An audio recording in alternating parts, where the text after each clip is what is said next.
That second retirement of the campaign, an early collision in the race for him, leaves him with a lot of work to do. And here we have Jessica Raffine, who completes the front row. So row number 1 then, Edgar Pons, Hector Garzo and Jessica Raffine. Yeah, it looks a little bit more positive than when I saw him a few minutes ago, and he looked a bit more nervous. But obviously, you know, it's a lot of pressure for him, but he does have that 47-point cushion, which, you know, that's a big thing. You can't underestimate that. It does take some of that pressure off. But maybe if he wants to get this wrapped up, he might be tempted to gun for that win and take those risks. Few signs that the 22-year-old has been sort of cracking under any pressure. Of course, a former title winner, so that experience helps with that. But he was battling through a wrist injury in Jerez that he picked up on in Friday practice. 2 second places, then a pretty decent result in that context. Row number 2 then of the grid, Lukas Tulovic, Tommaso Marcon and Dimas Eki. Tulovic, the reigning European number 9, currently 7th in 2018. Could be higher, but he's had 3 retirements. Certainly has shown plenty of consistency. The 18-year-old has finished between 3rd and 5th in any race that he's made it to the checkered flag in. Yeah, definitely. Like you say, pretty consistent at the flag, just a few where he's not made that flag. So he definitely wants to start finishing these. But yeah, I seemed fairly happy yesterday after qualifying, and everything's so close. Those guys just behind Pons on the grid, super close times. So, you know, he knows that that really puts him firmly in that podium fight if he's got similar race pace. 5th position, Tommaso Marcon, who put in the best ride of his debut season last time out. Finishes as well, the 18-year-old as well, so that could be something interesting. I think it'd be interesting to say, like you said, first podium last time out, see how he kicks on from that and how that has an effect now. We've got that confirmation, getting on the rostrum, knows he really belongs here and at that level, so that could be an interesting factor today. Completing row 2, Dimas Eki, back on form 2 weeks ago, involved in that fight for the podium places before eventually taking 4th. That was his best result since the opening round. One of the contenders for the championship's bronze medal, the 25-year-old in his 4th full CV campaign. Best grid finish of this season, 6th position, which he matches here. Yeah, it's yeah, some good form for the Indonesian, but I think he'll definitely want to try and repeat what he did last time out and, you know, carry on that momentum that he's had. It was a good performance for him and try and really capitalise on that. He has been on the podium before, but, you know, as you saw there, seemed a little bit doubtful as to whether to European Championship this season. 13th overall. He has been the victim of some misfortune. I think that's definitely more what to expect from today if, you know, there's no bad luck or incidents. So definitely a contender in the top 10, definitely, and if not, top 5. Mikel Pons, the number 77, the former Spanish Superstock 600 champion, still pushing for a breakthrough at this level, really. This, his 4th full season, has seen him net his first top 6 finish. He battles for a first top 10 championship ranking now. Yeah, and as you can see, lending some support there to Mallorca, which has been victim of some, I think it's floods in the last few days. So, yeah, that's always nice to see. Obviously, just a bit of solidarity on the grid for Pons. 9th position, next up, Alessandro Zacconi, the 19-year-old Italian, 11th overall in his debut CV season. Is that rain? It is indeed. Heavy rain as well. We see the umbrellas are up. I was just pointing at the screen there to tell you that umbrella did not look like it was there for shade. Definitely got some rain now. It looks... In genuine rain in this country is anything that touches your skin that you can feel is damp. But Alessandro Zacconi, quite significantly with what we've had over the last few days, and I suppose that makes it a bit of an extra challenge for them. I wonder, in terms of the spectators, what they'll be feeling at the moment as well. Yeah, definitely. That there are. I think for the spectators, it's definitely a full in those conditions. It does afford them an amazing opportunity. Like Somkhat Chantra, even really quick in the rain in Moto3 Junior World Championship. Even he's saying, I don't really want it to rain, honestly. I don't enjoy it, but also he's aware that it gives him a great chance, and there's always plenty of riders like that. It's not necessarily an overall positive, but there are positives to be found. The rider who will be least keen on the wet weather racing conditions will be Jessica Raffine, who saw his bike there, the number 2, lining up on the front row of the grid, and a rider who's in a dominant position in the championship, who hasn't been off the podium all season, who has a 47-point margin out in front. A DNF is really the biggest risk to his championship in the remaining 3 races, and rain makes a DNF due to a rider error all the more likely. Yeah, definitely. You know, it's a different thing gambling in the dry, how much risk you're willing to take, because you know the playing field a lot better than you do in the wet. So it might just make Raffine that little bit more conservative and might mean he has to wait till later in the day to take that championship. risk, I suppose, by taking the race, to be perfectly honest. Guys who maybe had and then decide, oh, well, I'll trundle around in 5th then, because that he wins in a row. Starts on front, a third consecutive pole position for him. Very close qualifying session, actually. The top 4 separated by just 0.2 of a second. Those times are going to mean very little, though, now in a wet race. After a grid penalty in Jerez, Hector Garzo takes his best starting position of the season so far with 2nd. Tulovic best of the rest leading row 2. 5 different nationalities on the front 2 rows of the grid. Watch for Xavier Cardeleur, strangely out of position in 10th, certainly expecting to make progress from row 4. No running for Marcel Brenner in qualifying 2 after that incident, of course, and he can get the right results over his main championship rival Alessandro Zetti, who is due to start from P20, but we saw him running away from the grid. Pressure. Yeah, definitely not. He hasn't been quite on that top step recently, but obviously he's also been afforded the luxury of playing it a bit safer after his early season form, and I don't think there's any reason to think that's anything other than a plan. So definitely, you know, really carried that out to perfection as the Swiss rider, and now he's on the brink of possibly being able to take his 2nd title. These riders have only had one warm-up lap, but it looks as though they're settling in on the grid, so we're building up to the first of 4 races here today. And looking forward to seeing how these riders get on. Remember that in the context of the championship, it's Jesko Raffin who leads. He starts P3 on the grid. Edgar Pons, our pole sitter. Between them, Hector Garzo, the 3 form men of recent rounds. You see the graphic in the top left of your screen as the riders wait for the lights. The marshals move away with the flags. And finally, the red lights come on. A bit of delay, but we are racing. 1st and 3rd, the first away. The top 2 in the championship with the best starts. Raffin has made a good one, actually, on the inside of the circuit, heading down to turn number 1. Who's going to be bravest? Raffin gets down the inside of Pons, who can't turn when he wants to. They're tiptoeing early on, but it's Jesko Raffin who's got exactly where he wants to be, out of the spray, out in front. Yeah, I think that definitely lays his intentions fairly clearly down for the rest of them.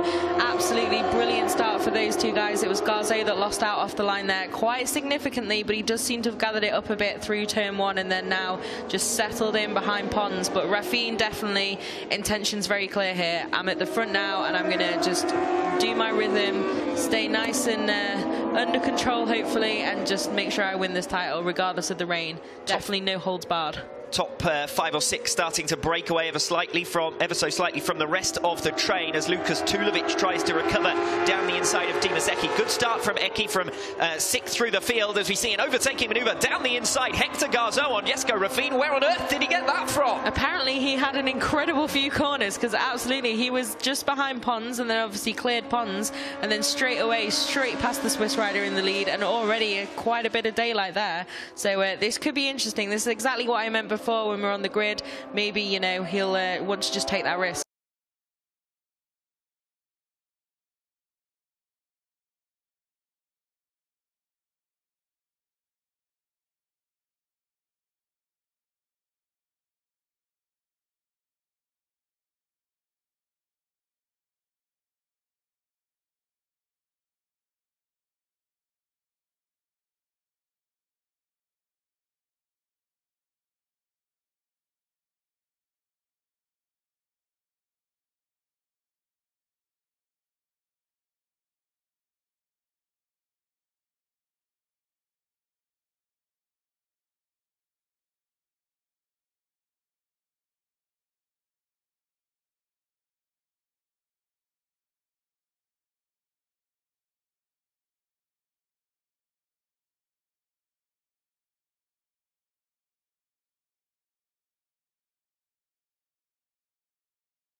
Picking up his first score since Aragon, also his first podium since Aragon. He was a double podium finisher there with 2 third-position finishes, but he takes the 25 points here today. And it does shake up the championship order further back in that fight for the 3rd overall as well, because with Garzo taking the 25 points, he's now just a point from Augusto Fernandez's final total of 101. He moves above Tommaso Marcon, who had a disaster and by my reckoning has scored just 3 points.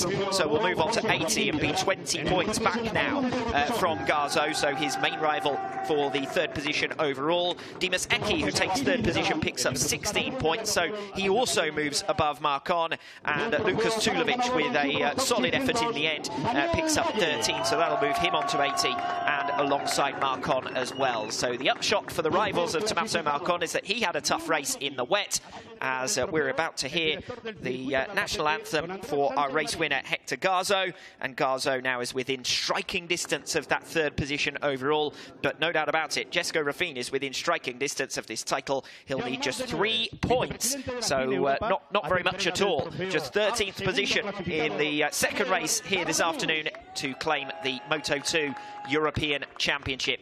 As we see the prizes given out, Xavier Cardelus might have missed out on the victory, but he doesn't look too disappointed at all, with 2nd place, his first podium of the season, and his previous best was just 5th position back in race 2 in Estoril. So it's been a long time coming for Cardelus, but he's done well in the wet weather and taken advantage of that. But not quite as much as Hector Garzo, as who you heard from that interview with Fran was just managing things there before eventually firing his way through to hit the front. And he will now hear the Spanish national anthem.